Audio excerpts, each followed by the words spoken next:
All right, we are live. Welcome everybody to episode 97. All right, we are going to get started here with the Productivity Academy Q&A. It is again episode 97. This is the 5th of September, so first one in September, and this is good to get one out of the way for September. I think there's going to be a week or two that I have to miss. Going to be traveling, going to a wedding, doing some really awesome stuff that I've been looking forward to for a long time. But if you have questions, please go ahead. You can find the links whether you're watching live or you're checking it out on YouTube. You can find the links below to ask questions ahead of time if you want, and then as the next show happens, I'll get to them. And of course, if you're watching live, you can ask questions. I'll check back and get to those as time allows. So today we're going to be talking a little bit of an update on a new tool I'm using, or new to me rather. I know Notion has been around for several years and lots of people are using it. I've slowly moved into it and I am really loving it. So I want to show you not just, that it exists, although if you don't know about it, I certainly want to show you it, but also some real world use cases, because that's where I find that a lot of times I have the hardest time, with a new tool. I see, okay, I know this could be neat, but how do I really use it? I want to show you what I'm using it for, a couple of examples, and then a really good beginner's guide to it by somebody else who I'll mention here in a minute. And then talking about focusing on the one thing. As recently brought up in the group, somebody had joined the Real World Productivity group and was talking about, how, they feel like they've got a pretty good grasp of things. They've got a good system laid out, but they have trouble really focusing with their limited amount of time on the one thing that they know is the most important. So I totally agree that is an important thing to cover, so we're going to talk about that as well. So real quick, I mentioned it just a minute ago, but if you are not watching live, you can always join us live by following the link below. Come join us in the free Facebook group. You do have to answer a few questions about things like, do you want to be in a group about productivity and automation and time management? But once you pass those real hurdles, you can join the group. Just want to make sure we're a group of like-minded people in there.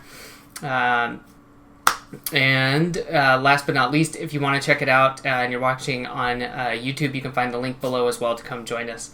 And just hit subscribe if you want to stay up to date. We've got these updates as well as videos just for YouTube. Every once in a while we do reviews.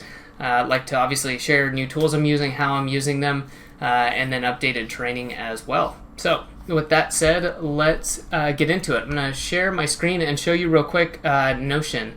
So this is inside of mine. Let's hop over there.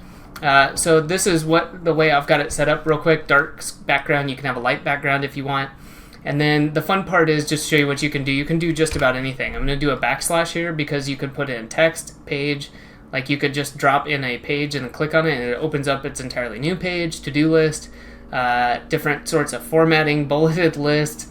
You can have inline, like mentioning a person, mentioning another page, so you can self-reference. You can have tables. You can have Kanban boards. Anyways, I'm not going to go through all of this. You can get the point. This is really flexible. So to be honest, that's what took me a little while to get started with this, is that there's so much you can do. It can be a little bit overwhelming. So where I started off with this was taking Tiago Forte's idea of the para, so 4 levels, projects, areas, resources, and then an archive section, and making that really my top level. So this is what I see, and then a little bit of an inbox. And as soon as I started using this, I sent them a quick note and said, man, I would love it if I had a way to quickly, from my phone, add something to a designated table. If I could do that, this would replace a lot of tools. But right now, there's no real quick insertion way. And then down here, I've just got a reminder about what the para method, how he breaks it down, and to remember what goes where. And then just to show you like an idea of where I've gotten here, I've got some projects, right? Whether it's going to someone's wedding and the travel details, working on a product launch, doing a lot of this other stuff, even a camping trip. So for me, that makes sense to have it in here, and then I can break it down by tags or filter them if I need to. Areas gets more complicated, stuff I'm responsible for, things I want to keep up to date. My personal principles, things like planning and review, so a weekly review. Trying to set up a daily planning in here, and then definitely doing 90-day planning, yearly planning as those times come up. And this is important, I think. I want to hop back to that real quick and say that as things come up, I'm putting them in here because, again, it can be really overwhelming to try to move in here all at once. So what I'm doing is, as things come up, I'm starting to find out, I can do this in Notion, so just move it over there. So, for example, my weekly planning. So once I realized, I could be doing this in Notion, why am I still doing this in Evernote? Started, the next time I did it, I set it up, built a little table in there, added the link to it, and started doing it there. Updated my calendar notification to go to Notion instead of Evernote. Boom, I'm done. But I didn't try to do daily planning, weekly planning, yearly planning, quarterly planning, all of that at once. Just doing one thing at a time so I don't get overwhelmed. I think that that's a good way to approach it for myself. I've certainly had to do that because it's also a time constraint, right? Getting this stuff all right the first time is almost impossible. So hopefully that gives you a few ideas of where you could get started using this. There's obviously a lot more to it. Let's just go in here and come back in here and look at the areas. So for me, this is a fun one too, bucket list and trips. That's me and my wife, and just adding stuff in here, like what do we want to do? A lot of these running trips, having a great place for that instead of just in a notebook somewhere or in our heads. It's really been fun to use, as well as now it's becoming a great tool to help me become much more organized. And although I do like the idea that Tiago presents in terms of not going too deep, you don't want your organizational system to be hundreds of layers deep because you'll get lost. But I did want to have something a little bit deeper than what Evernote presented me. And so far this has been great, and I'm definitely starting to transition over to Notion. I can see it eventually replacing, like I said, several tools. And I encourage you to check it out if you haven't tried it yet. And if you're not sure where to get started, this is a fantastic article written by Francesco, who was on the podcast. Oh man, I think it's been almost 2 years now.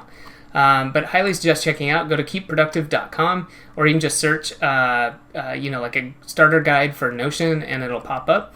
Lots of really good stuff here. So highly suggest checking out his course, just how it works, how to use it, and then, what else you can do with the program. So great place to get started. Give me 1 second. I'm going to hop over and see if we have any questions as of yet. All right. And I mentioned it just a minute ago, but if you haven't seen it yet, the podcast with Tiago was published. So head over there. You can go to Productivity Academy and just click on podcast, and it's right at the top, episode 30. So this was a really fun interview with Tiago Forte. Again, he's at Praxis Labs, and of the guy behind progressive summarization, building a second brain, and that para method. So really enjoyed speaking with him. A lot of good stuff in there. I'm not going to spoil it for you. Head over there, check it out. I think you will definitely get a lot out of that if you're into any of this stuff at all. So last but not least, I wanted to talk about how to focus on the one thing. I had somebody who had recently joined the Real World Productivity Group asking about this, and like I said at the beginning of the show, he felt like he's got a good grip, he's got a good, decent system, like all of us, it's not perfect, but he's got something that's working for him, he's got a few methods he's trying, this, that, and the other thing, but he's having trouble focusing on the one thing, and was looking for, some ideas on, I understand it's not working for me, so what should I do? And I thought that this was a really good time to touch on it just from a higher level. I wrote a while ago a little bit of a article on that. You can head over and find that, or you just Google focusing on the one thing to get more done in Productivity Academy and find it, or just go to the site and type the one thing in the search bar, and you'll find a short article with a video on how to do that. But I wanted to touch base on this again and talk about this just briefly again. How do you do this from like a high level perspective down to what you actually do? So the first thing I really recommend doing is saying, how do you know it's the right thing that you're focusing on, right? Because if you have one thing, it better be the right one. And so something that I think we can simply do, and I know I have to do this myself, is ask myself, occasionally, whether that's daily or weekly or quarterly, is this working towards my bigger goals? Okay, whether, maybe it's a quarterly one thing. Does this support my yearly goals and my 10-year goals or midterm, long-term? And then is it a smart goal, right? Is it specific? Is it measurable? Is it achievable? Is it relatable or relevant? And is it time-bound? And just saying that, it's a kind of a goal in itself, that one thing. So we want to make sure that we're going after, not only that it supports everything else, but that it fits that SMART goal, that, it is specific. It's not that general, I'm going to build a business, right? That's not something that's going to happen. There's no endpoint to it. It's not specific. It's not a time-bound thing. So really want to make sure that we define that. Again, you don't have to beat yourself up about this. It's just being more specific when you go through this, and making sure that, yes, this fits in with my goals, and yes, I have a good formulation of it. I understand what it is. It's very I can easily explain what it is, how long it's going to take, things like that. And then secondly, I think that this is important too, just like having a daily review or a weekly review is reviewing, right? And how are you spending your time? A lot of times we realize, man, I've got this one thing I want to do over here, but all this other stuff is going on. Okay, well then that's where you start looking at it and be specific and say, okay, if I want that one thing, then I should apply the 80-20 rule to it, and that should be taking up 80% of my time. But if I'm doing all this other stuff, what is it? And just start knocking them off one after the other. Again, it could be you stop doing those things, you delegate those things, you automate them, whatever it is you do, but don't worry about, well, all this other stuff is slowing me down. Just take care of one of them at a time. And over time, you really can start clearing them away. And so to make that more tangible, let's say we'll use the always used social media one. I'm spending more time on social media than I intend to. Okay, then do something practical to help yourself. Take your phone, put it out of reach, literally, and maybe like upside down and put it on silent. Okay. Maybe the other one is I check email too much, and this is something I've had to do. Okay, well then I work with a set of tabs in like Chrome where I pin them, right? You can make them smaller so that they're always open, but then my other tabs I just use for working on whatever I'm working on at that point in time, and then I close them down so that I don't just constantly have email open. Email is not one of the pin tabs, right?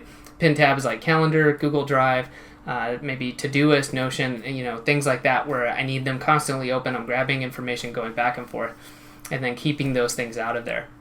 So again, just to recap on that, it's taking a look at your one thing, and if you're not spending your time on that, then moving towards that by doing a regular review.